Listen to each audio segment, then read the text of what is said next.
You found the skeleton. How would you tell it's a dinosaur? You personally, how would you decide? Well, interesting question. I don't know. I'd have to do some research on that.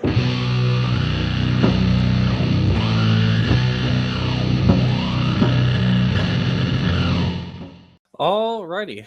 Hello and welcome back, everyone. This is our third installment of this series where we are talking about the natural history of planet Earth until we figure out and it will be the only natural history that we can talk about until we find life on other planets. So, here's hoping maybe one day. Joining me on this episode is the one and only Dapper Dinosaur. Welcome back. Thank you. I'm here. I'm Dapper Dinosaur. I run a channel called Dapper Dinosaur. It's got stuff like this. It's got creationism debunking. And I might actually be now a more frequent guest than anyone on Jackson Wheat's intro video. If I had a nickel for every nickel, then I'd have nickels. That's true.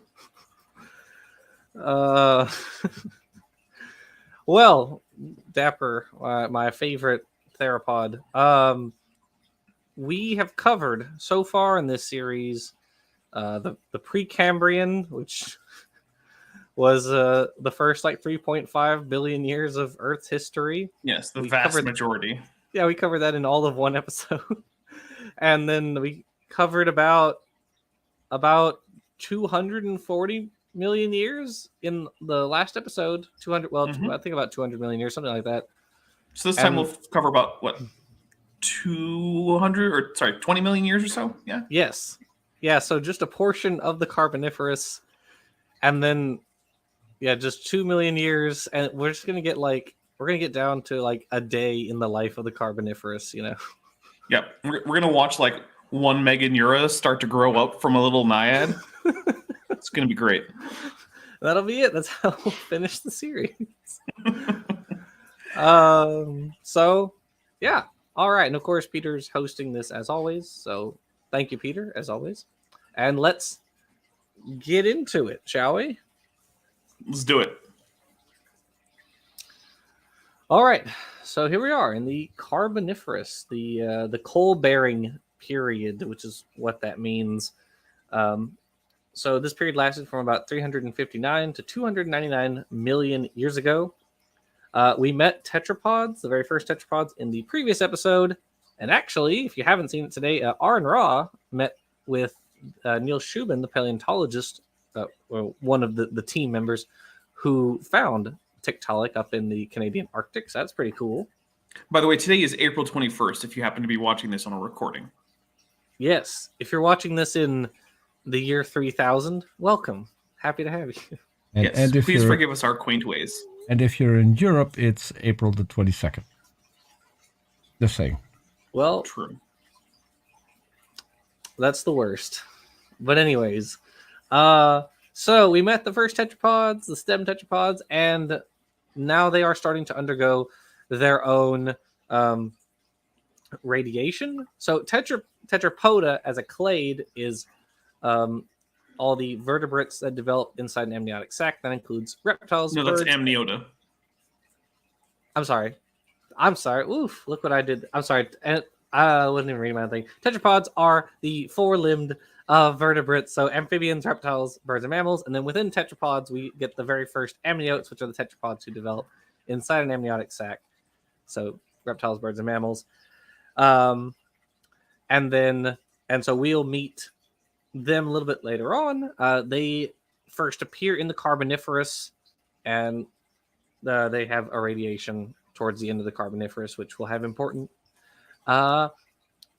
consequences for later on in the Paleozoic, and then the Mesozoic and Cenozoic ultimately. We talked about plants, so there are already tree-ish things, and the first sort of true trees. We have the pro-Gymnosperms that were first starting to appear at the end of the Devonian, and we also have the tree-like Lycophytes, Sigillaria. And so there are forests now. It's not the land cover isn't just like ferns and little mosses. There are actually trees now. And so as there are more and larger plants, they can venture away from the sort of Coastal? wet coastal semi-aquatic areas. They can move more inland. And we talked about did we talk about the end of the Devonian in the last episode? Yeah, we did. We talked about it at the very start of the Devonian slide, which, as we discussed then, caused mineral leaching out of the soil as the trees were basically going deeper with their roots than any plants had. And that caused minerals to be leached into the water supply, which caused eutrophication and global cooling as well. So thanks, trees, for killing everything. Real kind of you. I mean, they're just following in the footsteps of the penis worms. That's true. Yeah. Following in the wormy burrows. And so this is also causing an increase in oxygen levels.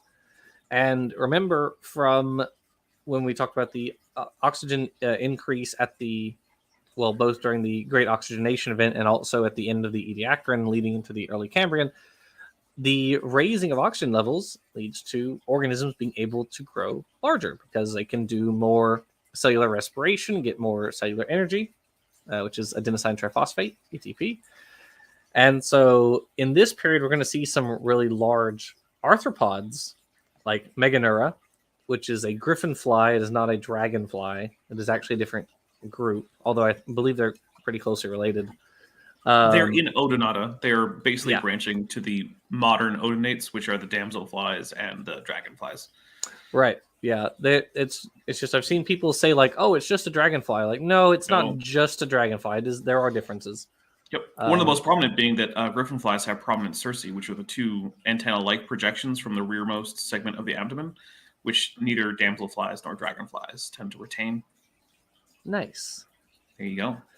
And then Arthropleura, I don't remember. I may have a slide with him on it a little bit later, but there's one right here.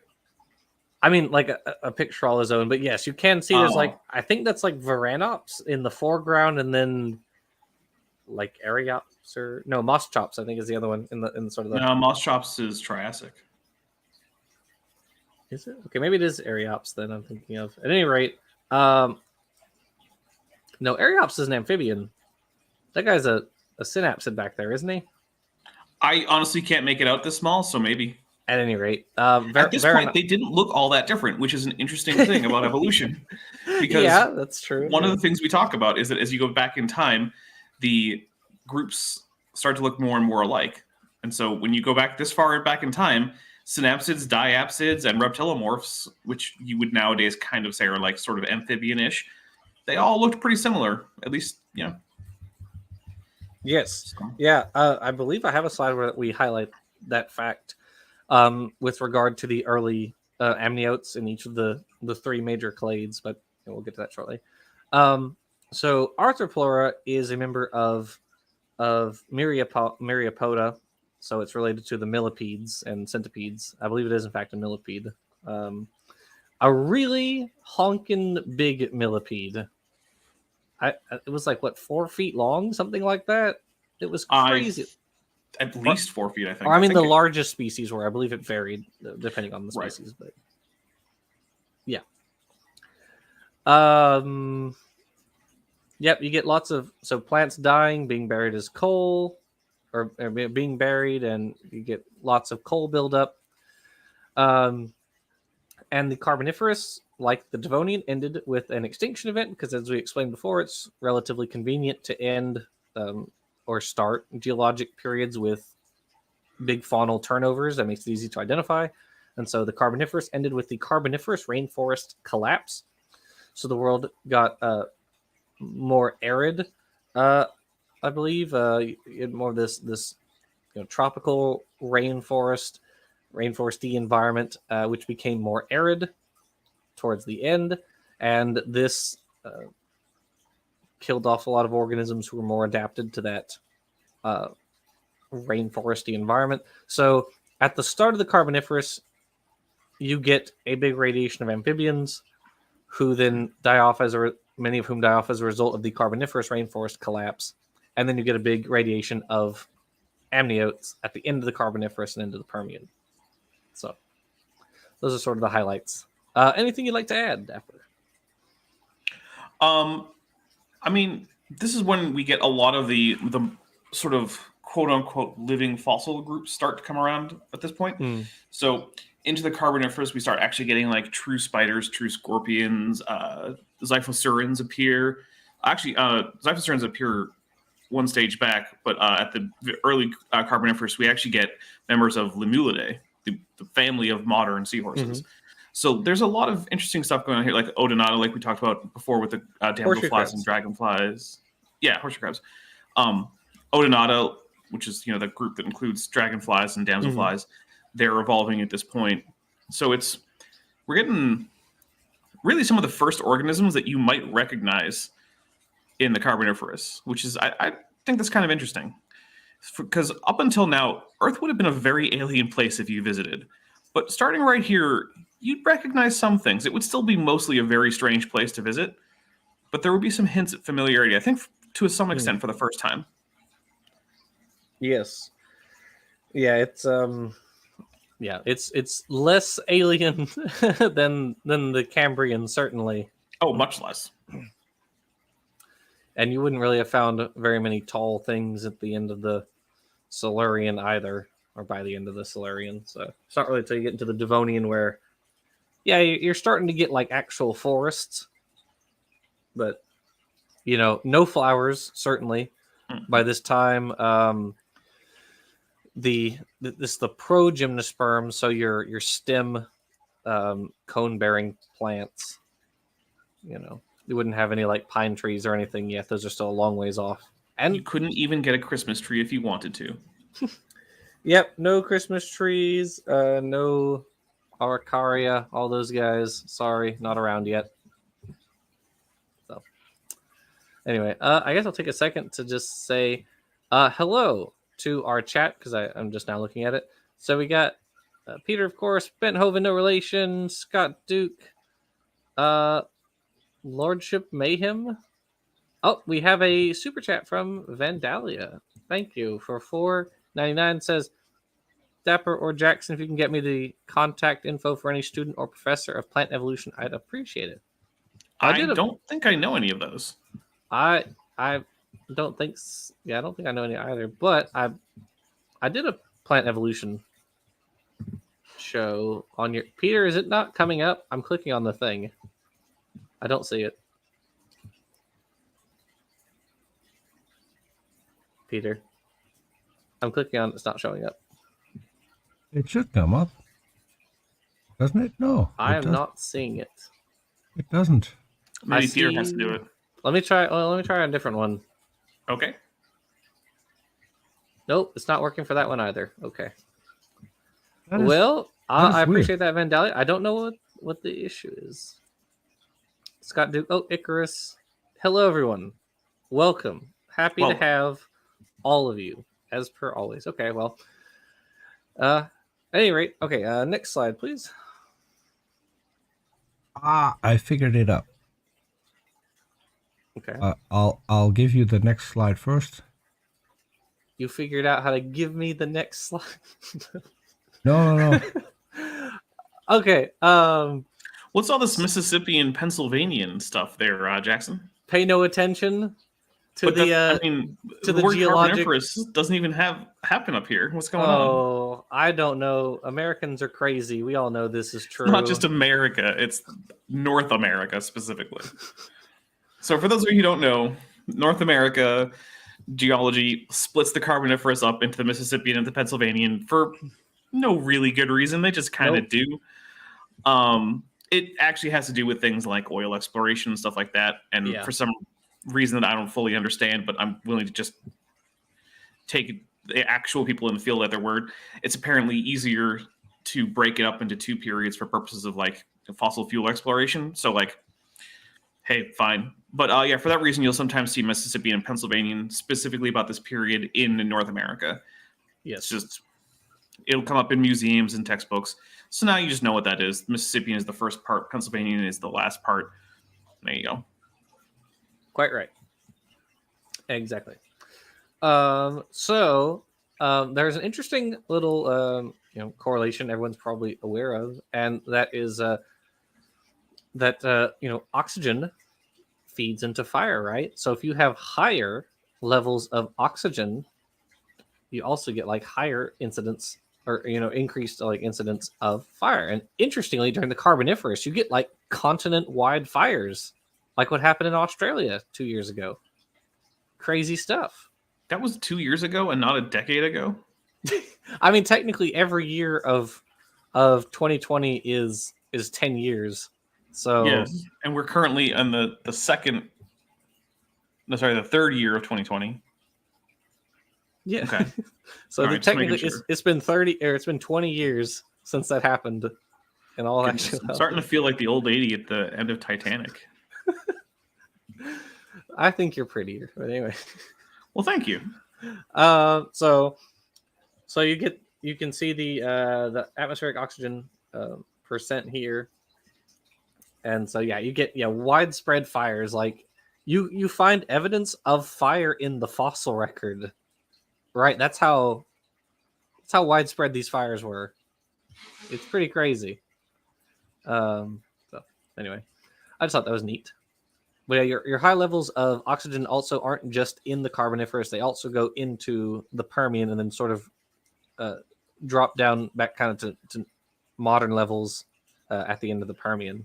So. There's actually something I want to point out here, and it's that some people have a confusion about this, and they seem to think that this high oxygenation extends through at least the Mesozoic, and that's not actually true. The Mesozoic oxygen levels did fluctuate, but they were much closer to today's levels than they were to anything going on in the Carboniferous.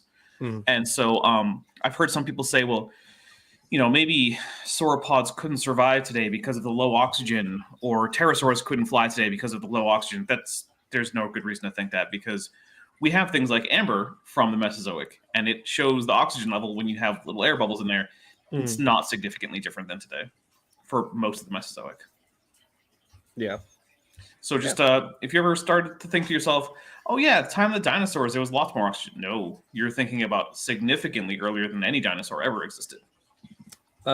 Isn't there wasn't there someone who proposed that like the oxygen levels had to be higher because otherwise like Brachiosaurus would start to breathe fire with its narrow nostrils? It would like that's ignite an actual thing. as a result. Yeah, good lord. Yeah, it would have to breathe so hard that it would actually spontaneously ignite the flesh of its nostrils. I'm not a physics person, but Dapper, can you give us like a hint as to is that like anywhere near feasible? No.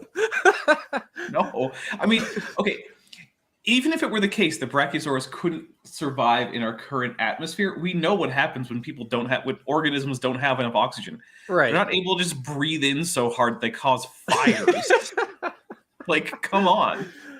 Well, I speak for yourself. I mean, Yeah, maybe you've got really, really strong, high-speed lungs that could survive the rib-cracking forces that would be required for you to move air that quickly. Right. Yeah, your lungs would like collapse or would pop, It's nonsense. But hey, apparently that was an explanation as to why there are legends of fire-breathing dragons, because humans making up cool stuff, that's not an adequate explanation. It has to be a real animal that actually had its nostrils catch on fire. Which, the thing I love most about those is like the same people who say that also are like, oh yeah, humans just make up stuff sometimes. It's like, okay, you can't have it both ways. It can't be like everything ever drawn is real, and also sometimes people make stuff up. Like, you can't have it both ways. Mm-hmm. It's stuff I like that's real. Other stuff is made up. I'm sorry, you're correct. Yeah. Good lord. Anyways, next slide, please.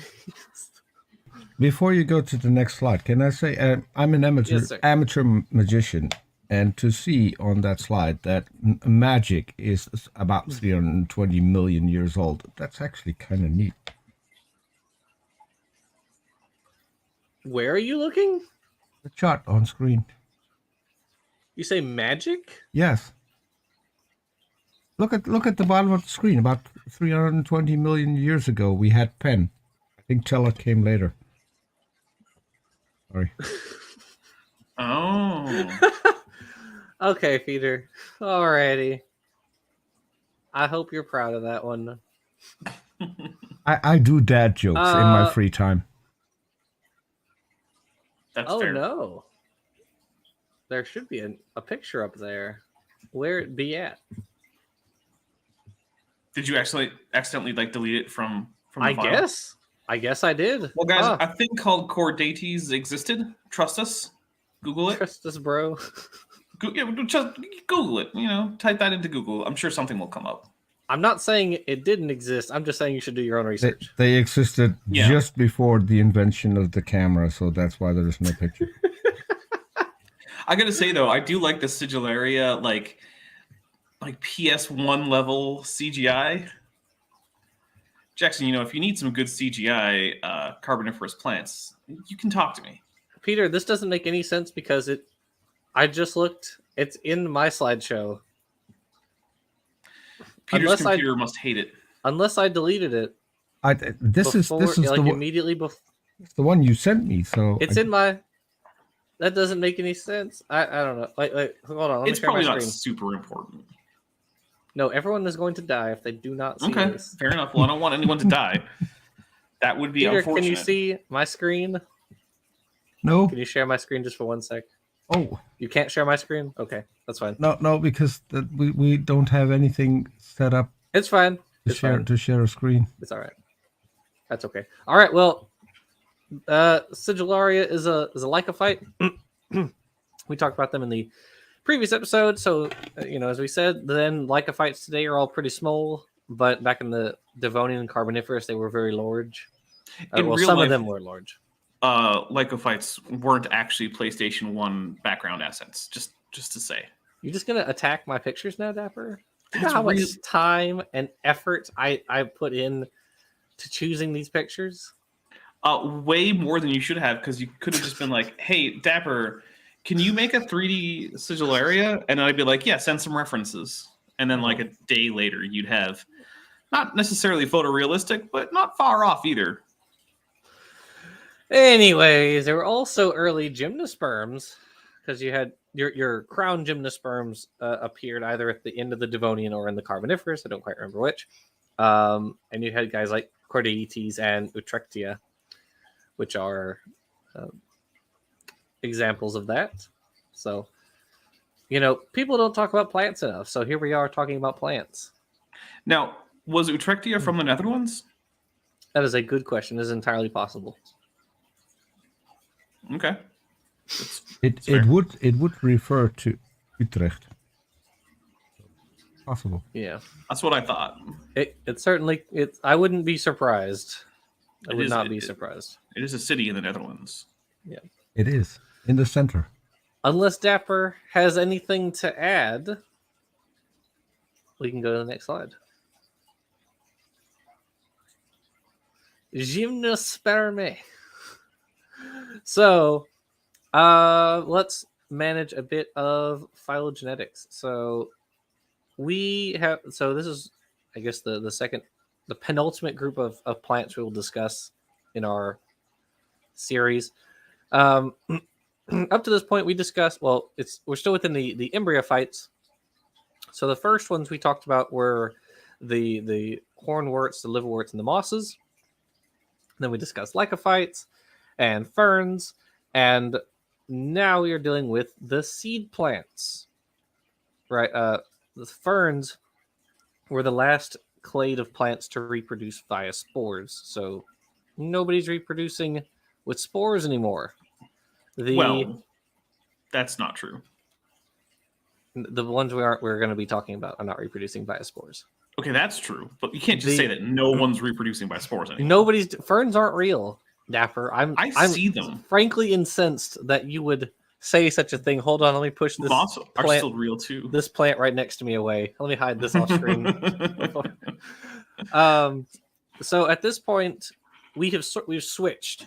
Basically, the very first plants we talked about, the very first land plants, were gametophyte dominant. They were doing most, if not all, of their photosynthesis in their gametophyte generation, quote, quote, which is their haploid stage. Whereas now, and then, we went through the Lycophytes and the ferns who were more, or who are more sporophyte dominant, so more diploid. And now the Gymnosperms, the cone-bearing plants, and then the Angiosperms, the flowering plants, are almost entirely diploid. They're almost entirely in their sporophyte.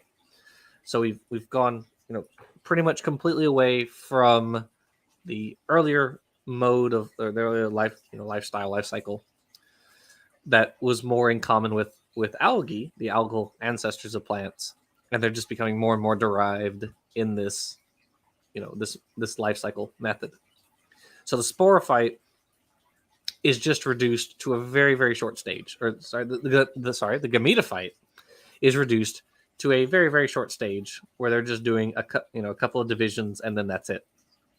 That's all. And you can see it right there. See male gametophyte, female gametophyte, and then that's, they get fertilized, and that's it. Seed, and then we're back to the gametophyte. Or we're back to the sporophyte. Blah, blah, blah. Sorry.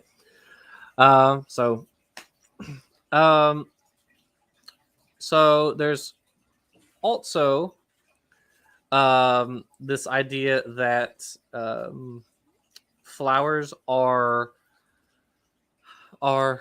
more successful. The angiosperms, the flowering plants, are more successful than the gymnosperms because they have flowers and they have pollinators. Well, actually, and they can make fruits, but in actuality, gymnosperms can do all those things too. They just do them differently, not to the same extent, right? Gymnosperms have and still are pollinated, or some of them are, by certain arthropods, for instance. Some gymnosperms make fruits of their own, quote, quote, like you see the ginkgo below, or the ginkgo there down on the bottom left. They make their own. So it's not just about, can you be pollinated, or do you make fruits? There's more to it than that. And so this clade includes cycads, ginkgos, Natalians, and conifers. And Natalians are an interesting group. Oh, and of course the Pinaceae, the pine group. Now, Natalians are interesting because it is not known quite where they go. The thinking broadly is that they lean gymnosperms, but they also share some interesting characteristics with angiosperms. And so there's been a lot of back and forth between different groups of researchers over the years as to, are Natalians actually gymnosperms, or are they basally derived angiosperms? Maybe just like the squid and the octopus, they came from outer space. Entirely possible. It's at least as possible as it is for the squid and the octopus. That's true. That is true. I got to give you that. Yeah. And so, the interesting thing about Natalians is we have very few modern species, and so there's probably a bit of long branch attraction going on, because like the next closest relatives of Natalians, whether that actually is angiosperms or gymnosperms, are very distantly related. So that could also be part of the problem. But at any rate, I happen to work for a certain someone who falls on the Natalians are related to angiosperm side. But anyways, do you have anything to add, Dapper? I just do like it that now we're getting to where you can get a Christmas tree. Yes. Because I like to drag the soon-to-be corpse of a large plant into my house and decorate it with shiny bits. Well, I mean, everyone, women love getting flower genitals, angiosperm genitals, for holidays and stuff. So, it's true. It is what it is. Next slide, please. I work with a guy actually who's like, I don't understand why people like getting flowers. They're literally plant genitals. But they're pretty. They are pretty, and it's really nice when you put your face all in them and give them a sniff. So yeah. It's not that weird. So The amphibians. So the tetrapods appeared at the end of the Devonian, well, either mid to late Devonian, and then they underwent a radiation at the start of the Carboniferous, and so you get this big flowering of diversity at the start of the Carboniferous and sort of through most of the Carboniferous. I'd say guys like Eogerinus, which it's very difficult to see, and I don't expect anyone to be able to see it, but Eogerinus was like 8 feet long. It basically lived like a crocodile in the Carboniferous, and there's a little picture associated with it, but it's like light green. So like I said, very difficult to see. I don't blame you if you can't see it. But yeah, that thing basically lived like a crocodile, which it's an amphibian, right? There are no amphibians alive today that have that ecological niche. They may consume arthropods sort of like that, but none of them are long enough to have the crocodile, the ambush, the shoreline ambush predator niche today. Ophyderpaton is actually Ophyderpaton is interesting because it is the first tetrapod to lose all of its limbs. It was the earliest we know of. That we know of, yeah, absolutely. As far as we know, this is the earliest. And then later, yeah, you have the isopods and see, there's a few ultimate life forms, things that anything, if given enough time, will evolve into. One of them is a crocodile. One of them is a snake. Another one is a crab. Eventually, all life forms will either go extinct, or animals, I should say, will go extinct, or they will become one of those three things. Yep. And I say that because those things keep re-evolving over and over and over. Yeah, I really love the whole. Well, no, we'll probably talk about it later. I was going to mention the phytosaurs and whether or not they're Suchians or Pseudosuchia, and crocodiles are Suchians but are actually Pseudosuchia. But anyways, we'll probably talk about that later. So we'll come back to that. Yep, in the Mesozoic. Then Crassidorinus is just this cool little guy, another aquatic predator. Eucritta, now I put him up there because he is actually he's a member of the grade. It's not a clade, but they're called the reptiliomorphs. They were the amphibians, quote, quote, that are more closely related to the amniotes than to other amphibians. And so Eucritta, that's assuming this amphibia is actually a clade. It might not be. Well, right, but I mean, this guy, he's following along that group. There's also like Gephirostega or Gephirostegis, which is another reptiliomorph, and there are some others. As we're sort of inching our way, we're getting closer and closer and closer towards the amniotes. So, anything you'd like to add? No, I think that's it. Oh, I have a question. Go ahead, Peter. Yeah, Eogerinus. Eogerinus. Yeah. How long was that? It's like 8 feet long, something like that, if I remember correctly. And you said we don't have anything like that anymore? No amphibians like that. Except for Cryptobranchidae, maybe? Except for what? Cryptobranchidae. They're not 8 feet. They're about 6 feet. We do have. I'm gonna have to look that up, Peter. I don't. You say the giant salamanders. It's a giant salamander in China. Okay, but they are not. They are not. They are not like giant ambush predators, right? I don't think. Are they? It's more like 5 feet, and they're fully aquatic, so they're not generally jumping out of the water to grab things. Yeah. Also, don't we know of someone who was recently convicted of a felony of illegally importing giant Chinese salamanders and killing a whole bunch of them? Do we want to name drop, or are we just saying we know a person? Because I know who you're talking about. It's up to you whether you want to name drop them. It's your channel. Well, okay. Yes, we do happen to know someone who was recently convicted for that, and also happen to have other animals you should not be having in your house. Venomous snake, like really venomous snakes, like ludicrously venomous and temperamental snakes. Yeah. So, we're gonna get on our soapbox for a moment here.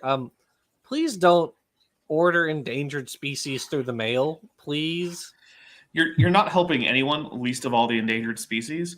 Yeah. So this person was almost certainly ordering these with the intent to sell at some local herpetology thing. The thing is, he had a 2/3 death rate in his giant salamanders. This is a species that's critically endangered. It might not make it another decade total. Yeah. And just removing three presumably from the wild, only for 2 to die, and the third to almost certainly be taken out of the breeding pool anyway. It's not, if you care about the persistence of current biodiversity, it's not a great thing to do. Also, it's really dumb because it's not that hard to track, and the feds really don't like it when you break their, various laws about importing, dangerous or endangered animals. Yeah, felonies are kind of a big deal. Yeah, that is true. Yeah, so don't do that. If you do happen to know who it is, it's fine. If not, that's also fine. Anyways, all right. Next slide, please. Amniota evolution. Yeah, okay. I wasn't sure if I had a slide about it. So what you're looking at here, most of these guys, with the exception of like where it says Amniota, these are all reptiliomorphs. They're more closely related to the reptiles, quote, which the ancestors of birds and mammals also, than they are to the true amphibians. And so that's, like I said, Gephyrostegis, Solenodonsaurus, Simoriomorpha. I think Diadectomorpha, actually, Diadectes was like one of the earliest, or is the earliest known herbivorous tetrapod, if I remember correctly. So that's kind of their claim to fame. But then like Westlithiana, small little guys. So just a little assortment here. And I want to point out, visually speaking, it would be hard to tell them apart as adults from the actual amniotes. Yeah. I mean, just look at these guys. They're all pretty similar overall. They're all sort of reptile-ish. Yeah, they all vaguely look kind of like a lizard.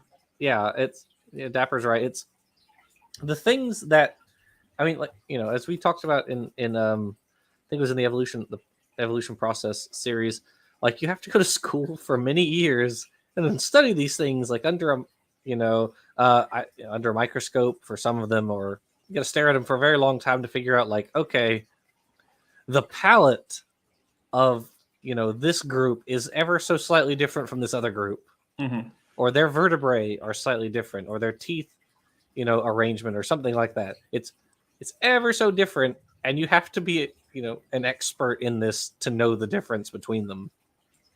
So we mentioned that with regard to horses and rhinos, because you have to be an expert in their molars, dental morphology to tell them apart at the earliest stages. So yeah, everything's kind of vaguely lizardy at this stage. So although lizards wouldn't evolve until much later. Correct. Lizard sensu stricto, the subset of lepidosaurs would not come around until way later. In the Triassic. Yep. Next slide, please. Okay, here we are. Crown amniota. So I guess now's a good time to talk about this. Yeah, I have it on the slide there. So traditionally, and even in some relatively recent books, the way that amniotes were divided was based on a morphological character called Temporal Fenestra. And so this is little like one or two little holes at the back of the skull, which were like providing a site of jaw muscle attachment. And for a long time, the thinking was, okay, you have anapsids, which have no temporal fenestra, and that includes the turtles. Then you have the synapsids, so the mammals and the mammal-like reptiles, or reptile-like mammals, whichever one you want to go with. And then the diapsids, which is pretty much everybody else. Lizards and snakes, which are just legless lizards. Crocodilians, dinosaurs, birds, those are all the diapsids. Well, and stem birds like pterosaurs. And so it turned out that this isn't quite correct. I mean, Synapsida is still just the mammals and mammal-like reptiles. Although there has been a bit of flip-flopping towards the base of the synapsid tree with diapsids, because of course that's kind of what you expect. They're so similar that they're flip-flopping back and forth. I think was it Varanopidae, which is like one of those little stem. I think currently this consensus just started to go a little bit closer to it being diapsid rather than synapsid. Right. Yeah, it's like they're so similar. Like I said, you have to be an expert to figure out the difference. Well, and it also turns out anapsids are not like basally derived with respect to both synapsids and diapsids. Actually, the anapsids arise from within diapsida in a sense. You can see it there's the purple is diapsida, and so Parareptilia corresponds approximately with anapsida, but also turtles are no longer in that group. As it happens, turtles are within Neodyapsoda, not within Parareptilia. So yeah. So there's been a bit of systematic change going on there, which happens as we find more fossils and more transitional forms and genetic data comes out and all that fun stuff. Would you like to add anything?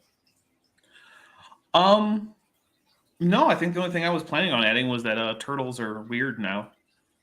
They are very weird. Turtles are the only tetrapods that have their shoulder girdle in their rib cage. That's true. Which is extremely bizarre. Yeah, it takes a little bit of like gymnastic shuffling in embryo to get the bones in there. It's kind of weird. I was reading Rudolf Raff's book, The Shape of Life, and he points out that if we didn't have turtles, the argument would be it's impossible for your shoulder girdle to be inside of your rib cage, and that's what everyone would say.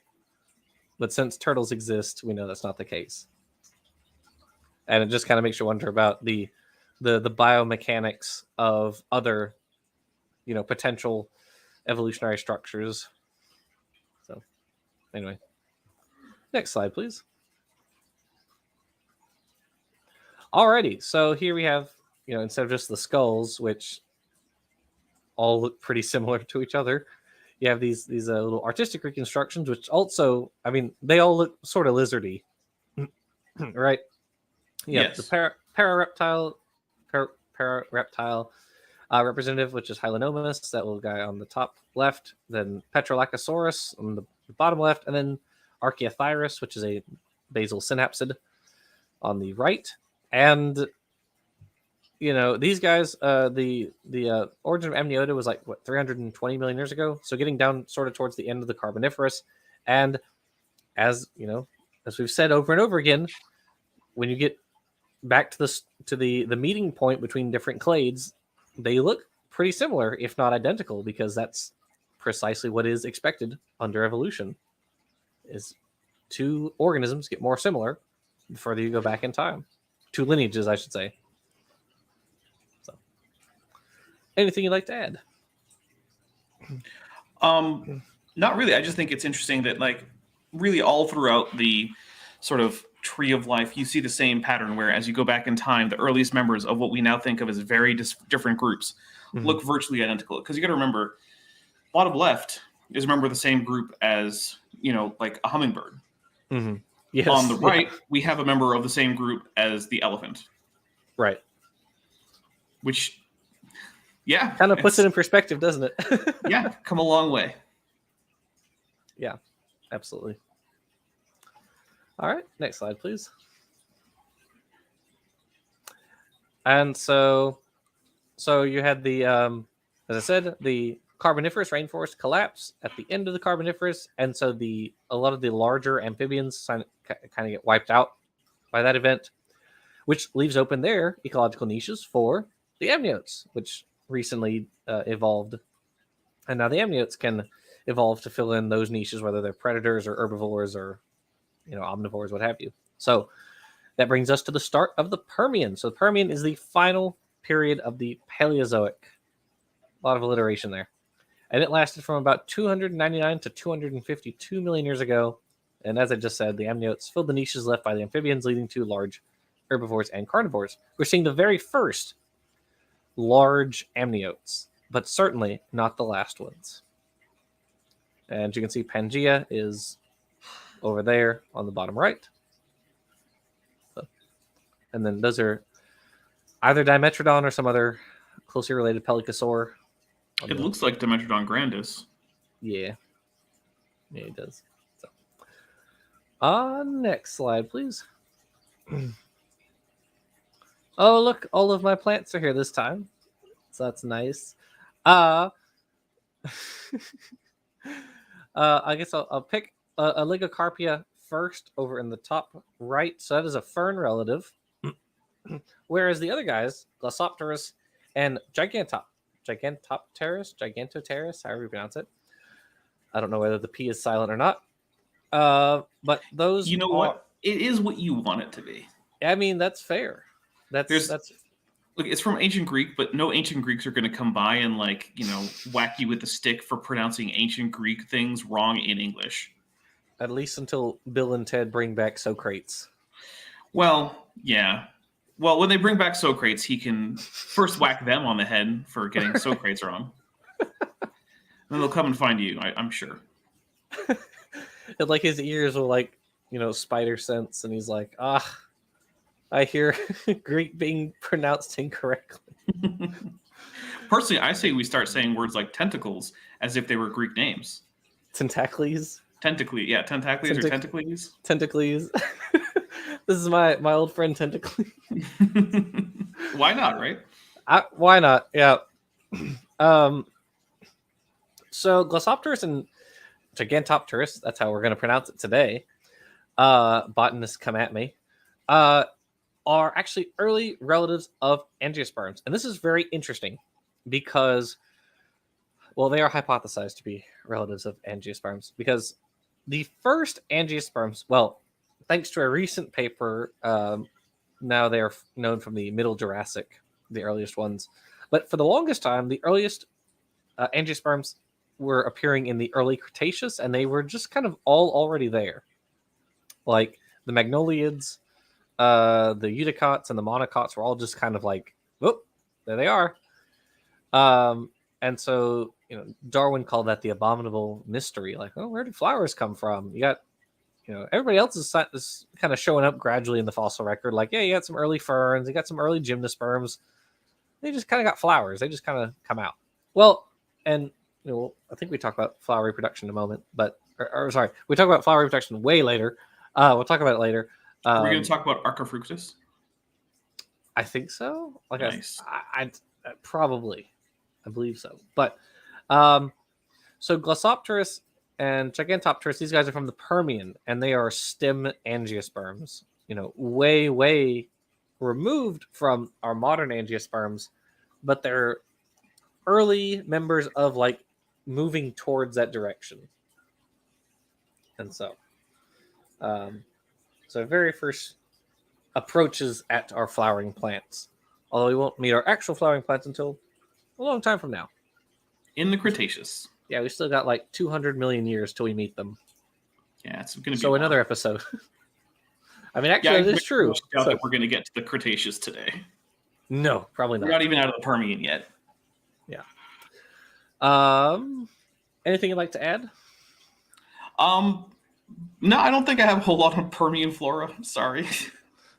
Not much. Get it together, Dapper. I know. I should just go take a whole course on paleobotany. I mean, that would be cool. I would be definitely down for that. I don't know if I'm actually up for that. You can go for it. Fair enough. All right, next take slide, it for please. both of us. I'll tell you how it went. Okay, good. Next slide, please.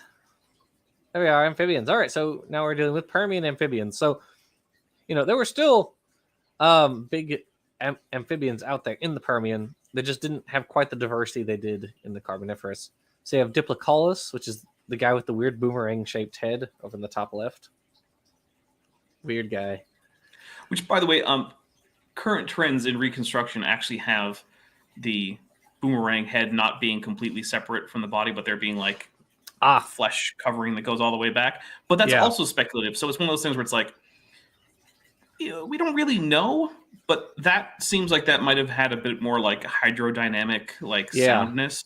So like that's one of the thinkings there. So nowadays you might see some Diplocolis reconstructions like that, especially if they're newer. But again, it's speculative, and if you decide that you want to do a reconstruction of Diplocolis and you don't want to do that, I can't, as far as I know, say that you're wrong. So, I mean, that would certainly make sense with the skin, like a little, the flap of skin connecting, to the neck from those like protrusions. That would make sense. I wouldn't be surprised. Neither would honestly surprise me. Yeah, no, absolutely. I mean, nature is weird. We talked about bee orchids, in the evolution process video. So yeah, nature is very strange. Peltobutrakis is like a terrestrial, or was a terrestrial amphibian that was like armored. So that's kind of cool. Baggyherpeton, however you pronounce that, I have no idea, was also sort of like a crocodilian, even sort of like a gharial-like with that snout. Very strange. See, everything evolves into a crocodile, a snake, or a crab. True. And then Platyhystrix is interesting because he's kind of like a little Dimetrodon is kind of how he looks. Got that thermoregulatory sail on his back. That sail actually evolved a whole bunch of times, or in tetrapods. So they're. Oh, sorry. Go ahead. No, go ahead, Dapper. Oh, so the sailback is an extension of the neural spines. So if you look at the vertebrae of at least amniotes, this amphibians get a little weird and simplified vertebrae, so we'll stick to amniotes. One of the big things is there's this thing called a neural process or a neural spine that's on the dorsal side of the vertebra. And these things vary in extent, and in a lot of animals, they're just used to attach various back muscles. That's what you use them for. And that's, as far as I know, all animals do attach muscles there. But some animals, like our Platyhystrix and later our Dimetrodon and Edaphosaurus and then Spinosaur, all sorts of animals, they've extended these for various reasons. We're not sure what all of the reasons are because currently there really aren't any animals like that. But it happens several times. It's not even clear if it's always for the same reason. But two of the biggest options that have been given are thermoregulation and display. So for thermoregulation, the idea is this vastly increases your surface area, which means you have a big area to either take in heat by turning it towards the sun or give off heat by either going into shade or just turning it so that it's only edge onto the sun so the sides can both radiate heat away. That's one option. Another option is, like I said, display, where there might have been some kind of marking or an ability to flush the area with blood to increase the redness of the area. And that could have been done for things like sexual competition, territorial threat displays, all sorts of things like that. And it could also just be a combination, right? Like maybe absolutely. A thermoregulatory structure also comes in handy for threat displays because it makes your silhouette look bigger. And so there's two reasons to be selected for. Like maybe in birds, for instance. Yeah. So with feathers, which are both thermoregulatory, well, actually they're thermoregulatory, aerodynamic, and display structures in most species of birds. Yeah. which Also, is triple duty. I don't think I heard. Maybe you did. There was also a crocodilian which evolved a sail fin. Also, it's called Arizonosaurus. Pseudosuchian. Yeah. Natural crocodilian. Yeah. Yeah. There was a Pseudosuchian who developed it. So amphibian, pelycosaurs, Pseudosuchian, a couple different dinosaurs, so like Ouranosaurus, which was an herbivore. And Spinosaurus. So yeah, it evolved a whole bunch of times. Very interestingly. It's kind of like saber teeth. Those have also evolved several times independently. Yeah. Oh yeah. Like I think marsupials had them. Once in the Permian. Yeah, the Gorgonoptions. Yeah, absolutely. Next slide, please. Parareptilia. So our guys were sister to the Neodyapsids. So the thinking was originally that turtles came out of the Parareptilia group, either being closely related to or falling within the Parasaurs or the Procolophonids. But neither turned out to be true, as turtles are in fact Neodyapsids and are they're in fact related to the archosaurs, if I remember correctly. They're like you got the genetics seem to be falling out that they're basically like archosauromorphs essentially. Yeah, they're sister to the crocodile bird clade. They're the next group, interestingly. So Milleretta, Mesosaurs. Mesosaurus was actually one of the fossils that helped Alfred Wegener figure out that Pangea was a thing, because he found that these fossils distributed across different continents separated by an ocean. And he's like, that's weird. What if these continents were, maybe like pushed together at some point in the past, and these organisms could, say, traverse these? And I mean, he was broadly correct. That is in fact the case, but he didn't have a mechanism for it. So, and I believe we talked about that in a previous episode. The Periosaurs. We did actually, yeah, we did. We talked about the fact that biogeography was the thing that got people to figure out Pangea, and we had a slide for it. It was in the evolution, the process of evolution series. Yeah. Periosaurs were also like big herbivores. They're some of them had like armor scoots and stuff, which is kind of neat. And then the Procolophone. Yeah, that's how we're going to pronounce that right now. Another kind of small lizard-like guy was also... I think they have like broadened ribs, which is part of the reason why researchers thought maybe they were related to turtles. But as I said, nope, not really. Get wrecked, Procolophone. Idiot. Way to not evolve into turtles. Yeah, way to leave no genetic legacy, you fools. Unbelievable. Next slide, please. Now here we are, the Neodyapsoda. So just smattering of different Permian neodiapsids. Yagana, Havasaurus, and Thaddeosaurus, which I believe are both like semi-aquatic, but just kind of interesting. Coelurosaur avis is weird. He's a strange little guy. He had these flaps of skin on his sides, which he used to glide from tree to tree.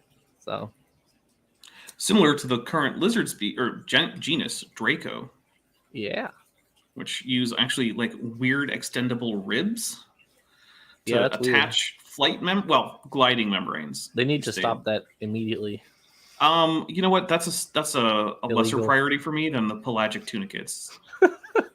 Pelagic tunicates, no. Draco, okay, probably not, but like we'll deal with you after. Okay, what about like the gliding snakes? No, I don't mind. I don't care. That's fine. You don't care about gliding? No, that's a definite. They're just flat. That's it. They're just flat. They're just flat snakes. I do not want a snake to jump out of a tree and no, absolutely not. Snakes have been jumping out of trees for millions of years, Jackson. No, it's not going to stop now. Burn down all the trees. All right. I mean, cyanobacteria is doing all the work of like putting out oxygen anyways. Let's be real. Well, they're not doing all the work of sequestering carbon. That's true. That is true. What if we could like invent a pole that takes CO2 out of the atmosphere and puts O2 back into it? What if we could do that? That would be amazing. Just a big what if it actually could just make more of itself? What if it could like provide shade too? That'd be kind of neat. Well, I think just being a pole means it's going to provide shade. I mean, like a tiny bit of shade, not necessarily like a large amount of shade. A bunch more? Yeah. Okay. Maybe we could use some kind of broad branching structures that will use some kind of like photon energy to power some kind of process that will help them sequester this carbon, and that will itself provide additional shade. I feel like, but like if it's branching, obviously like the middle of the pole couldn't do that, so we'd probably have to make like these little, sort of these structures that have like, a surface area, and are on these branches, which are themselves, doing that photon harvesting process. I don't know, just a thought. We're just throwing things out there right now. I'm going to call it the hypercarbon tube. It's a brand new thing. I'm going to pitch it to Elon Musk once he has a like a press release. Then everyone will love it. Everyone will wonder when they're coming out. Then there will be a Thunderfoot video where he just points out that that's just a tree. And then everyone will say Thunderfoot's just crazy because that can't just be a tree. It's a hypercarbon tube. It's way better. And then, surprise, surprise, Elon Musk will never actually build a single carbon hypertube or hypercarbon tube. Sorry. Didn't he do that for? So many things. Was it like The solar electric powered truck. roads? Wasn't that a thing? He wasn't doing solar roads, but another group was, and the same thing happened to them. But he also remember SpaceX were using their fully reusable rockets by 2016 or something. Yeah, still not done. He was going to get us to. He was going to be on Mars by this year, not even close. Tesla truck was going to be delivered by 2018. Not a single one has been produced. His solar roof thing was going to be in production the year it was announced. It's currently 5 years after, not a single one. Elon Musk is just a scammer. We are going to get so many hate comments now. Thanks, Dapper. Bring it. Bring it. I hate Elon Musk so much, man.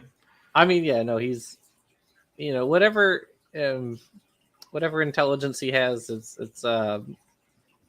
he says a lot of dumb stuff. His intelligence is almost entirely towards hyping up himself and his companies in order to drive up their stock prices so that when he realizes they're about to go under, he can jump ship. He's done it numerous times. Also, the car he shot into space, that car, according to contract, belonged to the actual founder of Tesla, not him. He stole that car. Yeah. Oop. Stole someone else's car to launch it into space. If we ever get into a Horizon Zero Dawn situation, Musk is definitely going to be Ted Faro. No question. That's how that's going to happen. All right, next slide, please. Now that we just went on a random anti-Musk tirade. Hey, look, saber teeth. Yeah. All right. Ooh, look at that. Synapsids. So these are our relatives now. We're finally on our side of the reptilian family tree. So that's Edaphosaurus. So the most basally derived member on this chart on this slide is Edaphosaurus, which I believe was herbivorous, wasn't he? Yes, Edaphosaurus is herbivorous. The other sphenecodon that people tend to remember is Dimetrodon, which was carnivorous. Right. Yep. And then Gorgonops was very likely carnivorous, given that it had big old saber teeth. So very likely. It's also a therapsid, it's one of the, I think, two therapsids up here, if I remember correctly, because I don't think Dinocephalians were therapsids. I think you're right. So we're getting actually with were Dicynodons therapsids? Yes. Yeah. Okay. Cynodons and Dicynodons were then. Yeah. Okay. So with those two, we're actually getting fairly close to mammals, and so a lot of the things that we now think of as distinctive mammal traits like fur and milk, we don't really know when they would have evolved because those are things that tend not to fossilize well. Now, we do actually have some fairly early Permian coprolites, which contain hair. So something was furry around this time. We don't know what. We don't know how widespread that was, but it's entirely possible that even Dicynodon and Gorgonops should actually be fully furry. And it's not likely, but we can't even rule out that they had some kind of milk-like secretion that they fed their young. Right. They definitely weren't giving live birth, though. They were very, very confidently egg layers. But we're getting into that mammal territory where, even if you look at their skeletons, you look at them and you're like, that almost looks like a mammal. But there are still some big differences. One of them being the dorsal vertebrae. The jaw structure is very different. So both of these have these sort of primitive amniote, or actually just tetrapod jaw, where they have, the dentary on the lower jaw then connects to the angular and surangular and a little articular bone in the back. And then that goes up and connects to a muscle that attaches at the quadrate. And that's their main, jaw opening connection there. And then they have muscles that go through the temporal fenestra down onto the jaw to pull the jaw up for bite force. But and they also have a rib arrangement that is still very primitive. So most tetrapods have ribs that go all the way down to the sacrum. And so those are called dorsal ribs. You might be familiar yourself with the difference between thoracic vertebrae and lumbar vertebrae. In mammals, thoracic vertebrae are the ones that have associated ribs, and the lumbar vertebrae don't. And that distinction is something that comes up later in the lineage of mammals. But at this point, these animals still have just dorsal vertebrae that go all the way back to the sacrum. Mm-hmm. Yes. Yes, quite so. Hepa is the Dinocephalian that Dapper mentioned, and he's a cool guy. I like his whatever's going on his head is pretty neat. Probably something for display. It's like a hippo with weirdo horns. Yeah, he's a weird guy. I also like Dicynodons because, as far as I know, they're the only synapsids that ever bothered with a beak. Which I is think weird. you're right. Yeah, I believe you're correct. They're weird guys. Because actually, someone asked me, like, how come beaks never really seem to appear outside of, like, reptiles? And I was like, well, I mean, there's Dicynodons, so, you know, Yeah, they had beaks. They count. They were real. Dicynodons were valid, guys, is what I'm trying to say. they are. They're very valid here. We respect them. But yeah, so They were also Paleozoics. some of the most successful land animals to ever exist. We'll talk about it in the Triassic, though, a little bit more. Yeah, I think we kind of they some might say they straddle the boundary between the Paleozoic and the Mesozoic. Oh, they definitely do. But when we get to the Triassic, we'll talk more about the Cynodonts that were in the Triassic. Quite right.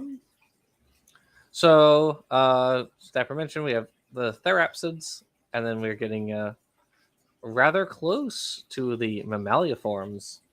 Next slide, please. And here we have a phylogeny. So we actually... Sorry, I was wrong. Dinocephalian does fall within Therapsida. I was wrong. There you go. All right. But yes. As we've talked about earlier, a lot of these things look very similar, and I can't always remember exactly who goes into which little subclade of Synapsida. Yes. Yeah, absolutely. So the the Casiosaurids, they're like a group of herbivores. They're just kind of a little out there group. And then you have your Pelycosaurus, which is a grade, not a clade. Don't just skip over Caesauria, because they had the amazing Cotyloryncus, which had the tiniest little head on a gigantic body, and it was amazing and adorable. And I love Cotyloryncus. So we can't just skip over them like there's just some weird group. Well, they were, but they were also amazing. I mean, if you haven't seen Cotyloryncus, you need to. You're missing out on life. Surprisingly enough, the Ark Encounter actually has a really good Cotyloryncus. When they go out of business, and right before they become a strip club, we need to like rescue all their really nice like paleo art. Right? They actually have some pretty good stuff in there. It's kind of impressive. I mean, it's depressingly impressive, but yeah, they also have like a nice like a sort of proto giraffe, don't they? Yeah, they have some kind of like short-necked giraffe thing that's supposed to look like the common ancestor of the giraffes and the okapis. Mm-hmm. Right. I think they also have something that's supposed to be similar to like Hyracotherium. So yeah. it is sad that the Ark Encounter of all places has like some pretty spectacular paleo art. Until you get to Australopithecus, then it kind of falls off the rails for some weird reason. Yeah, crazy, wild stuff. Also, I don't think they addressed the fact that Giraffoidea is a thing. Because as far as I know, I don't think they actually have an Antilocaprid model. But I might be wrong about that. I haven't been there. I just haven't seen anything to indicate they have a Antilocaprid. They're too cowardly to admit that Antilocaprids exist. Well, based on what Kurt Wise said in a video, I believe that that's true, yeah. Because apparently I'm a coward for thinking that Giraffoidea is a thing and that maybe Antilocapridae is a valid taxon. Like, you get like the side eye from a pronghorn. You know? Dapper mentioned moments ago. Oh, well, first, we fall within the clade Cynodontia. So there's like synapsids, then the Therapsida is within that clade, and then within the Therapsids, we fall within Cynodontia. And then within Mammaliaformes, and then within actual Mammalia, which we'll get to later, because there are no true mammals yet. Dapper mentioned the fact that the jaw joint is different for the earliest synapsids. So they have your sort of standard tetrapod jaw joint, which gradually evolves over time until we get our modern mammalian jaw joint. So you can see you have your quadrate articular joint only, which is the standard tetrapod joint. Then you get your articular quadrate joint and your dentary squamosal joints. And I got to quickly point out that Go ahead. I have seen someone claim that Propagnognathus didn't have molars. You can probably see on this picture that it did. But also, this person put up pictures of Propagnognathus molars while making this claim. So there's some weird stuff going on there about Propagnognathus. I don't know why. I don't know who decided to pick on Propagnognathus, but yeah, it's a weird world out there. It is a strange world, got to admit. Propagnognathus, fun fact, was its existence was predicted decades before it was discovered. Because evolutionary biologists and paleontologists were like, hey, if this is the way modern mammals have a jaw joint, and we got these, they're descended from reptiles, then they should have gone through a very particular jaw maneuvering. And then, oh, hey, Propagnognathus, that's a thing. And it has the jaw joint predicted by paleontologists. How funny is that? Yeah, and no competing ideas have managed to have that kind of predictive power when it comes to the fossil record. Nope. Many of them can accommodate things, but that's not good enough. Nope. There are none of them are able to predict fossils in advance. So, next slide, please.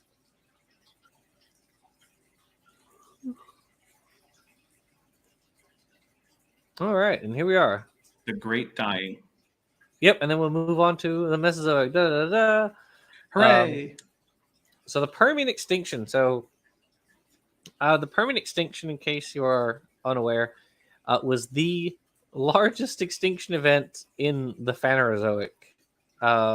It's pretty bonkers how many organisms it killed off. Pretty bonkers.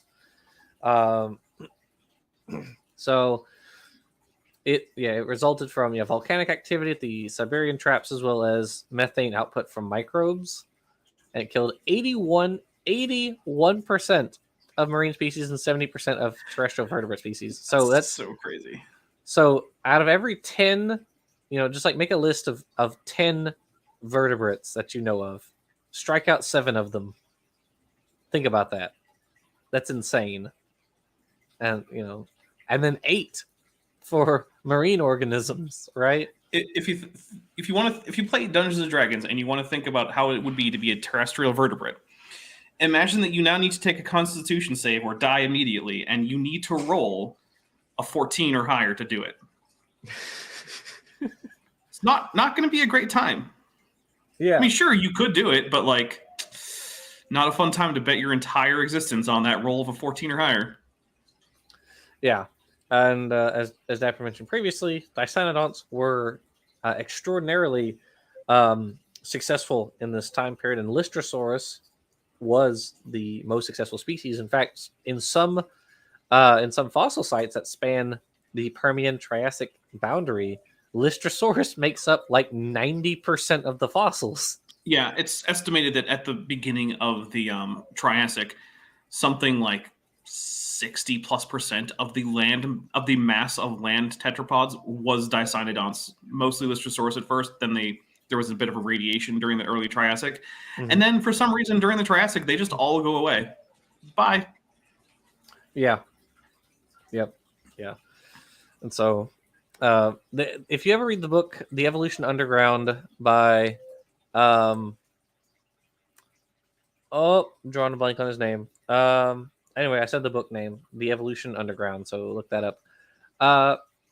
The guy who wrote it, he writes a whole fan fiction story about Lystrosaurus surviving the Permian Triassic mass extinction. Nice. It's very interesting. Anthony Martin, that's his name. He's a paleontologist, I believe. Yep. Hello, everybody in the side chat. Codylorhynchus looks funny. Yes, it does. It's because Codylorhynchus is the best. That guy, that upturned shark-looking guy, is not actually a shark. In the picture on the right, that is a chimera relative, which is an elasmobranch, right? But not a, or sorry, it is a chondrichthyon, but is not a shark. So that's Helicoprion. He's got that weird little tooth whorl on the bottom jaw. Very strange.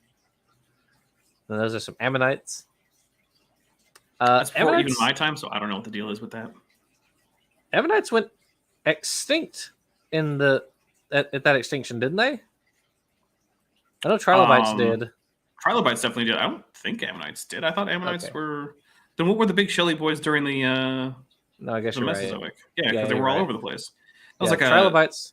Mosasaurus's Sorry. favorite little snack. Trilobites went extinct. Did although orthocones go extinct during the Permian? maybe it's orthocones I'm thinking of. Maybe that's what I'm thinking of. And there are also cephalopods. For anyone who's not aware, they have these long conical shells. That's why they're called orthocones, because they have straight cone shells, which is literally what orthocone means in Greek. It means straight cone. A wild world in which we live. It's almost like scientists use words that mean the thing that they're describing. What? You're trying to be accurate and precise with your words? That doesn't sound right. Unacceptable. I mean, sometimes they fail, like phytosaurs. Yeah. We'll talk about that, and that was a pretty big fail in the naming department, but, you know. Well, is it based on the shape of their teeth, or what?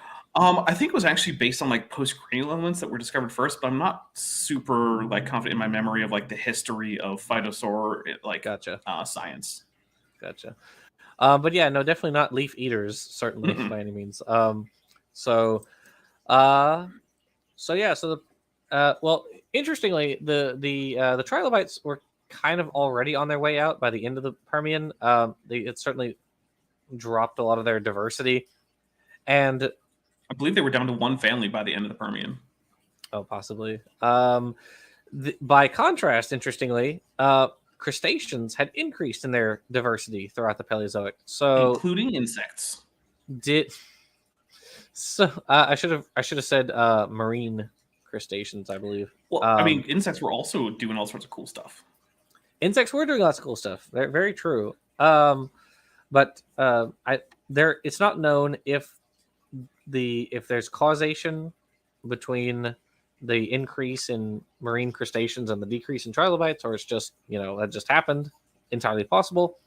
It's just an interesting little trend that occurred.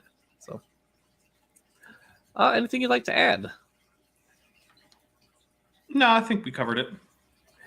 And thus wraps up the Paleozoic. Hooray! And now we move on to the Mesozoic. And now, which of course is the best of the zoics. Absolutely. So now, folks, I hand things over to Dapper, and I will be the one to say, I think you covered that quite well. So take it away. Well, let's go on to the first slide that has the content on it. All right, so the Triassic is the first period of the Mesozoic. It's also probably the weirdest. It was from 252 to 201 million years ago.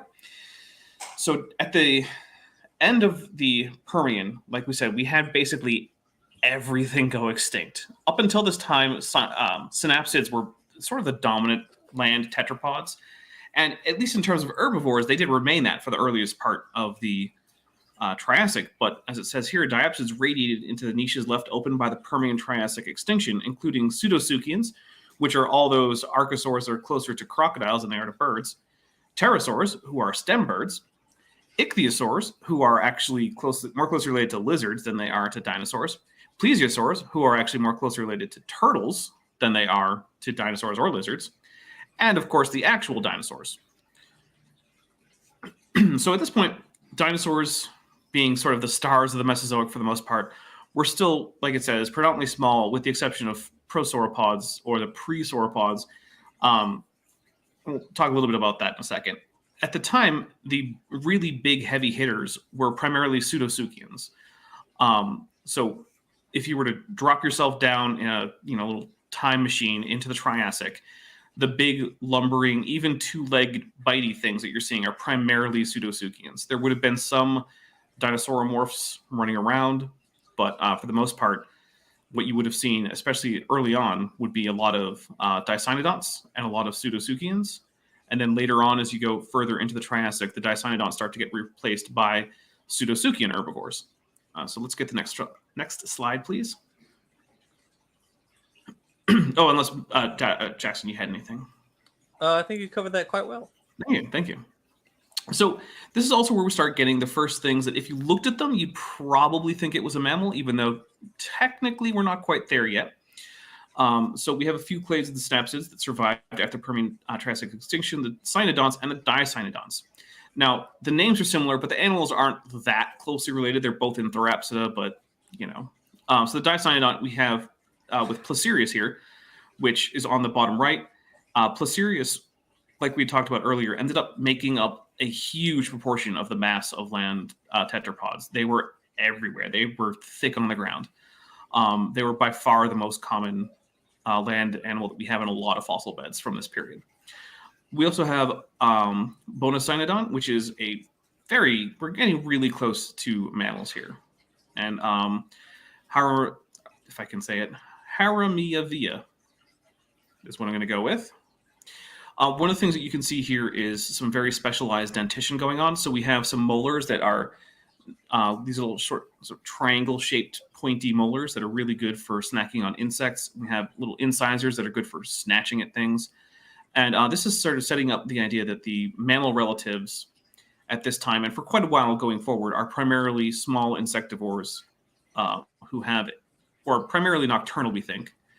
And they're starting to get extremely specialized dentition. So if you go back earlier in Therapsida and you look at, say, earlier cynodonts and other therapsids that still do have specialized dentition, like the gorgonopsids, there's less variation in tooth shape. Like, yes, gorgonopsids had molar-ish things, and they basically had incisoriform teeth, and they had what looked like canines, but they were significantly less differentiated than we're getting at this point in mammal lines. So let's go on, unless Jackson has anything. Nope, sounds good to me. All right, let's head on through. So Ichthyosauromorpha are a group of lepidosaurs, which means they're closer to lizards than they are to dinosaurs or turtles. And so for a while, we didn't actually have any great, like, early ichthyosaur type things.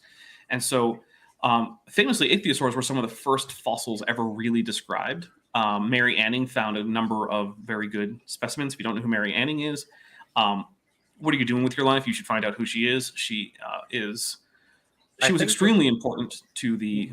Sorry, go ahead. You might say she sells seashells down by the seashore. Yes, that little rhyme there is actually about Mary Anning.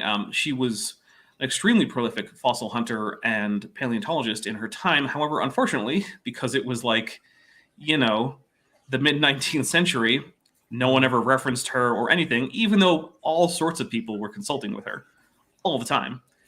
They never mentioned her in, you know, their various papers or books that they were publishing because she's just a woman and a commoner at that. I mean, you think you're going to let a common woman into the Royal Society? No. No women are allowed with the He-Man woman haters? Yeah. Yes. And there's especially no commoner women. I mean, if the queen wants to come by, then whatever. But, you know, someone of poor breeding, unacceptable.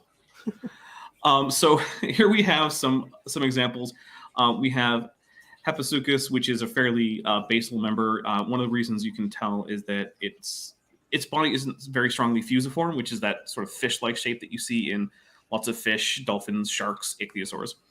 And also, it still has digits that look like it could get around on land, maybe, and also are still not paddle-shaped, really. This reconstruction has them webbed. That's probably likely true. Then we get to things like Cardarhynchus and Grippia, which are much closer to, you know, the actual, I would say, crown ichthyosaurs, but that's not true. Maybe use ichthyosaur. And so these are still, like you can see, Cardarhynchus is probably doing things like coming onto land like a sea turtle. Like it might be like modern sea turtles laying eggs on land. But by the time you get to things like Shonosaurus, you're doing what's called ovoviviparity, where what's most likely happening is the eggs are retained inside the body, and then they are hatching in the body, and then the young are coming out without the egg.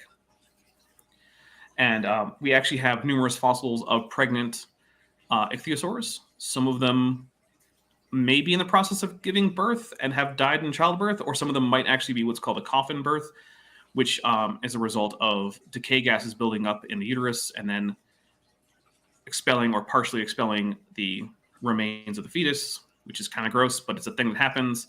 It happens in humans. It happens in other mammals. And it probably happened in ichthyosaurs too. So sometimes you'll get people saying things like, oh, look, this animal must have been in the process of giving birth and then been immediately covered by some kind of catastrophic event. No, first of all, it didn't have to have actually been in the process of giving birth. It could have been a thing that happened as a decay process. Second, even if it were giving birth, things die in childbirth. That's a well-known phenomenon. Yep.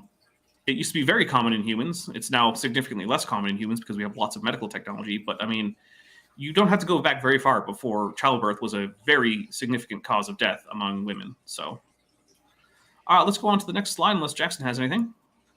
Sounds good to me. Okay. Testudinata. Okay, so Testudinata is sort of broadly speaking the turtles and their buddies. So this is essentially things that are closer to turtles basically than they are to Sauropterygians, which are things like plesiosaurs. But in the Triassic, there were more Sauropterygians than just plesiosaurs. So we're going to go sort of in the order of most basal to most derived. So we have Untilosaurus. Now, Untilosaurus is probably in Pan-Testudinata. And the reason that it's associated is, in addition to various details, the biggest thing here is that it, like Papacheles, has broadened ribs. Untilosaurus was probably a burrower, and the broadened ribs are important because that's actually what forms the shell of a turtle. They're actually extremely broad ribs. They're so broad in actual turtles that they fuse together into a hard shell. And this is a defensive measure. So the idea is something tries to nip at you, and your big ribs deflect that and it doesn't penetrate into your important organs. Sure, you now have a bite mark in the skin, but it's way easier to heal from a flesh wound than it is to heal from like punctured ribs and a collapsed lung. So so it's a priorities. Priorities, right? Papacheles is doing just more of this essentially. The ribs are even thicker; they're almost touching. And then we get an interesting development with Odontocheles, where we get what's called a plastron. So the plastron is the bottom shell, and it's not exactly clear what structures these evolve from. I tend to favor the idea that they're gastralia, which are what are called belly ribs, which were common in many animals at this time, but now they're restricted basically to crocodilians and the tuatara in modern organisms. Or are they restricted to turtles, the tuatara, and crocodilians? Because if the plastron is in fact a derived belly rib, then that means that these are gastralia. But it's interesting that we have a plastron, but not a carapace, which is what the top shell is called. And one of the ideas with this is it might be that Odontocheles was facing predation from ambush predators who would wait below it in the water column, and then they would rise up, which is actually a common hunting tactic for modern sharks. There's this thing called counter shading, and a lot of aquatic predators use it. Orcas use it. Sharks use it. The idea is you're dark on the top and lighter on the bottom, so that from below, you might blend in with the sky, and from above, you kind of just blend in with the murky depths. Thalassophobia warning, a little late, but whatever. So perhaps the reason that it was important to have a plastron for Odontocheles is that it needed to protect itself from below. One interesting thing is Odontocheles doesn't have teeth, but our next boy here, Proganocheles, does. So I personally favor the idea that Odontocheles probably wasn't directly on the line to turtles, but a group of turtles evolved the plastron. Odontocheles lost its teeth in a separate lineage, and then some other lineage of plastrinated, is a word I'm going to invent right now, stem turtles independently lost their teeth after Proganocheles, because Proganocheles also has a top shell, but it's also got teeth, which is weird. Modern turtles don't have teeth. So we are getting some of that mosaicism in different ways, which makes it a little difficult to figure out exactly what the shape of the tree is at this very early point. But like I said, I personally favor the multiple loss of teeth because, well, quite frankly, lots of lineages lose teeth. It happens all the time. Yep. So I don't find it to be a stretch to say that more than one lineage of Testudine lost its teeth. What do you think, Especially Jackson? if your teeth were already probably like getting smaller than the ancestral state. It's true. Proganocheles had fairly small teeth. Yeah, and so it's like, it's just a matter of nipping what was already kind of small and just doing it repeatedly. Like, I don't find that to be super crazy. Yeah. These Papacheles and Odontocheles were both found within the past decade. So they really fill in a lot of what was kind of unknown about turtle evolution. You had like Untitled for a long time and Organachilles, and it's like, okay, well, we have sort of the endpoints of this process. What was in the middle? And these guys, and I believe even more recently, there have been like other stem turtles that have been added to this, this group. It's kind of a golden age for transitional forms, honestly. Some might say that, yeah. It's well, I mean, we'll talk about whales later, but like, you had like Basilosaurus, and that was kind of it until the 90s. Wait, that's not a lizard? No. No, but the name says King Lizard. Well, I don't make the rules; I just enforce them. But like, Basilosaurus was it from like the early 1800s till the 90s. Then the 90s rolled around, like, oh hey, there's all these guys coming out of like India and Pakistan, which are whale-like, but not whales. So they have involucra, which we'll talk about later. Yep, we will. So, anyway. All right, let's get that next slide then. Placodontia. So you might remember that earlier I said that there were Sauropterygians in the Triassic that were not, in fact, plesiosaurs, and this is an example. So these guys look like turtles, but the thing is, they're not. And one of the biggest ways that you can tell is that their shells are made of different structures, and often they're segmented, like we have with Siamotus, where there's a front and a back shell. So these guys are actually more closely related to lizards than they are to turtles. They seem to have independently evolved the strategy of armor, but that's a thing that's occurred many times, right? Making your skin hard to puncture is a pretty good bet for protection, and so it's happened in Sauropterygians, it's happened in turtles, it's happened in mammals, it's happened in pseudosuchians, it's happened in dinosaurs. It currently has happened in some lizards, like the horny toad, who, fun fact, not a toad and only friendly, just wants to be friends. But this is a well-armored lizard. The reason they're called horny is, in addition to just actually wanting to be friends, they actually have a whole lot of horn-like spikes all over. These Sauropterygians were aquatic reptiles. They swam primarily, we think, with their limbs, which is a weird thing because we don't think they probably swam the same way as modern sea turtles, which is primarily using the forelimbs. Their hind limbs seem to be similarly robust, and so we don't know exactly how they were using them. Were they using them all in phase? Did they have some kind of phase offset? Were they using like a rowing motion, or did each limb have its own offset? It's not clear. There has been lots of papers going back and forth in the literature about the various benefits and drawbacks of each thing. Personally, I think that like most tetrapods, they probably had more than one gate, and they used different gates for different things. I think that's very likely, and so it could be that many of these papers are right. And when they say things like, oh, they're all in phase, well, okay, that gets you a nice quick burst of speed, but it's hard to maintain. Okay, well, if you get rowing motion, you can get a more medium amount of speed with less energy use. And then for slow, careful maneuvering, maybe there was an offset between each limb. I don't see why that's so crazy. But then again, I'm not an expert in this field. So, don't take my word for it. I don't know.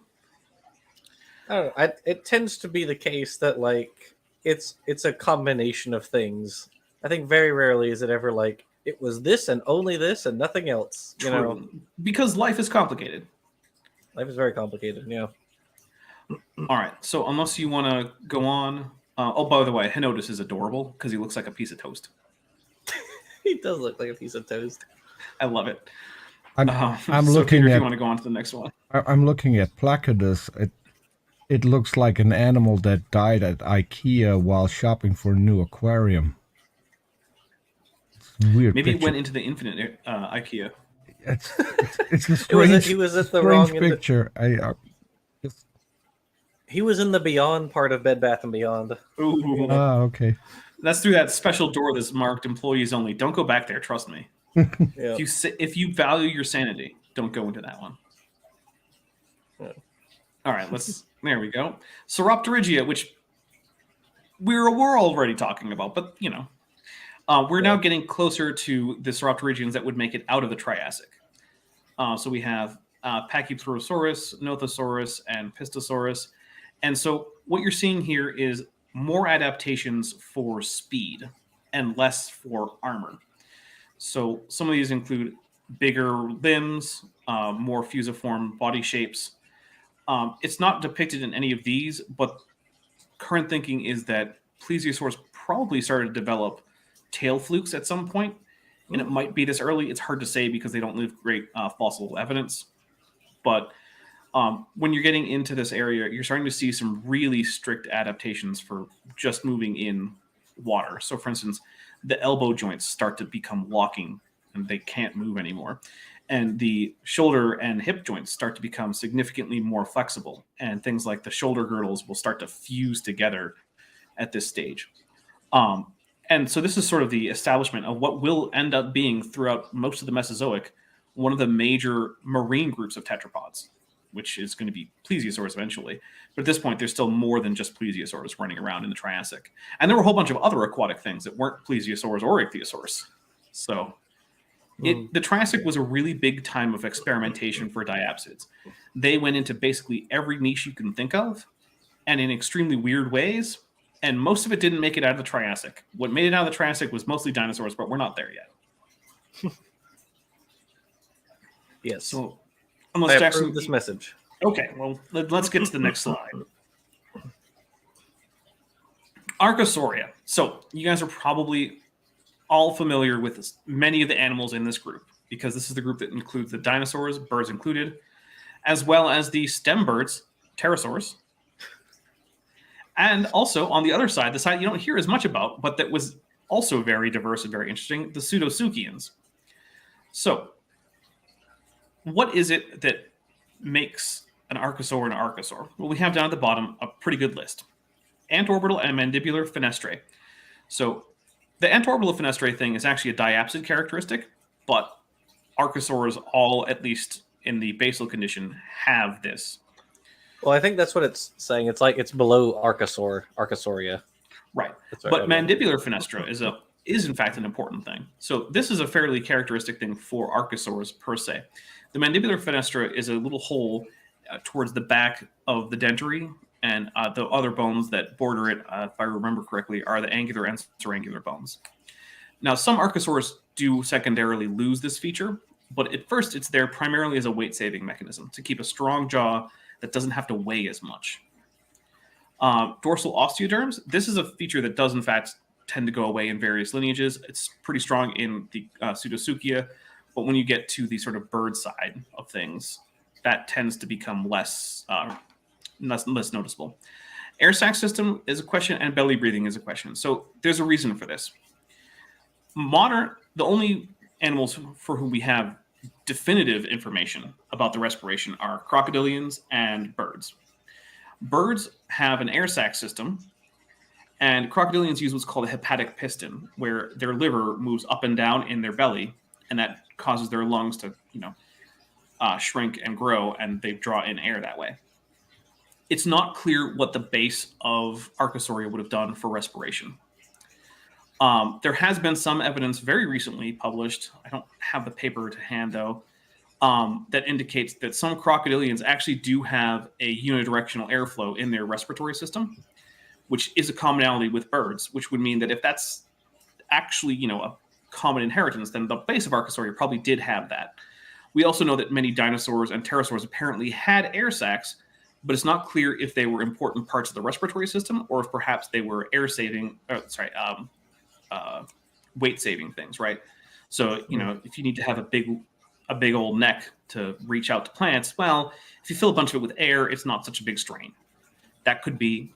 I personally think it's more likely that they were at least incorporated into the respiratory system as significant stores of volume that could then pass through the lungs. But hey, maybe I'm wrong about that. Also, we do know that there were also some air sacs and some extended skeletal pneumaticity in parts of pseudosuchia. So they also seem to have had some air sac thing going on to some extent. So that's where we get to sort of the Archosauromorpha here, where Euparkeria is almost an archosaur, but probably not an archosaur.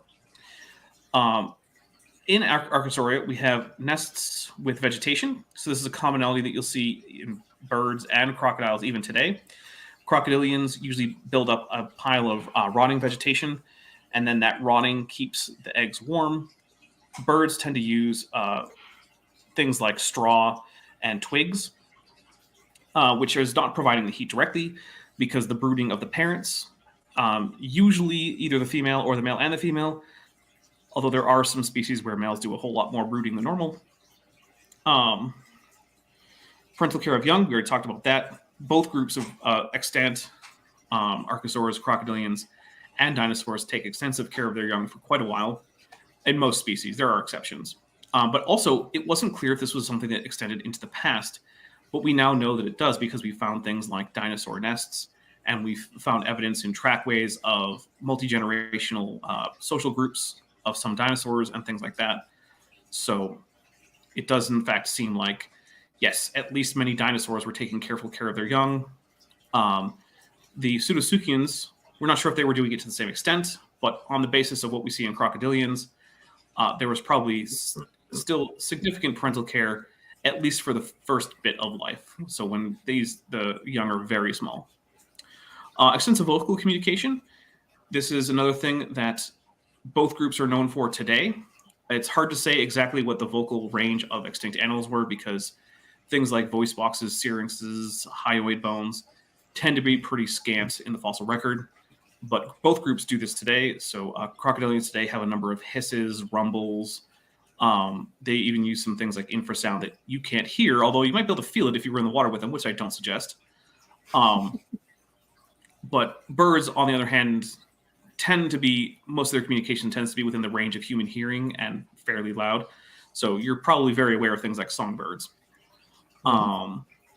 Parasitical stance, flow through lung. So those are both question marks. One of the things with the parasitical stance is it does seem like the two major groups, Pseudotsuchia versus Ornithodyra, have different ways of getting this parasitical stance where the legs are sort of right below the body. Pseudotsuchians had a tendency to do this thing called pillar erect, where the femoral head is actually directly on top of the femoral shaft, and the hip joint actually faces down dorsally. Whereas ornithodyrans tend to have the femoral head offset at an angle from the femoral shaft, and they have a horizontally oriented hip joint. So was parasagittal gait a common thing? I tend to say probably not. I think the common ancestor of Archosauria probably had splayed legs, and that very early on in both groups, they developed different types of parasagittal gaits. Although the Pseudotsuchians retain way more flexibility, and so even some animals today that don't actually have a parasagittal gait all the time, like modern crocodilians, can actually tuck their legs under the body for a more efficient, well, not necessarily more efficient, but a more rapid overland traversal. It's actually less efficient for them because they have to hold their bodies up with a lot more muscular force. But it does allow them to cross land more quickly, and you can see this even here on YouTube if you just search alligator or crocodile high walk, H-I-G-H, walk. This is where they pick their bellies up off the ground and they walk with their legs more or less vertical. So we'll jump over to Pseudotsuchia. Enlarged, there we go, calcaneal tuber, which is the heel. One of the things you see with Pseudotsuchians is they tend to be plantargrade, which is something that they have in common with humans and bears, which is they walk on their wrists and heels. They don't just walk up on their toes like most ornithodyrans did. 2 rows of dorsal osteoderms. You can still see this with crocodilians where they have these extensive osteoderms, and we get osteoderms all throughout the fossil record of Pseudotsuchia. In fact, one group, Aosauria, which you can see right up after Suchia, their osteoderms are so common that they're one of the few tetrapod remains that have ever been suggested as an index fossil for various geological periods. Because generally speaking, tetrapods are just not common enough or widespread enough. Yeah. But, cool. There have been some Smatosaur osteoderm fossils that are just everywhere because they shed them. So, so we'll jump over to Ornithodyra, where we get cervicals distinct from dorsals, elongate tibiae and metatarsi. So the tibia and the metatarsals are adaptations to more efficient running, basically. So one of the things about animals is typically animals that run fast tend to have long lower legs and relatively short femurs. So elongating the tibia and the metatarsals, which are the bones in your foot that are before the actual toe bones that stick out.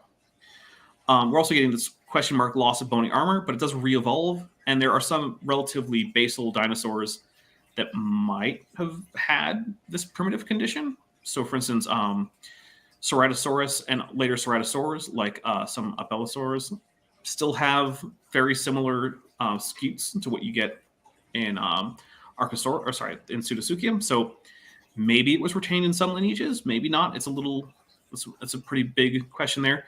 Parasitical stance, at least at this point, does seem to be common to Ornithodira. We don't have any Ornithodirans that I'm aware of that don't have a parasitical stance with a horizontal hip joint.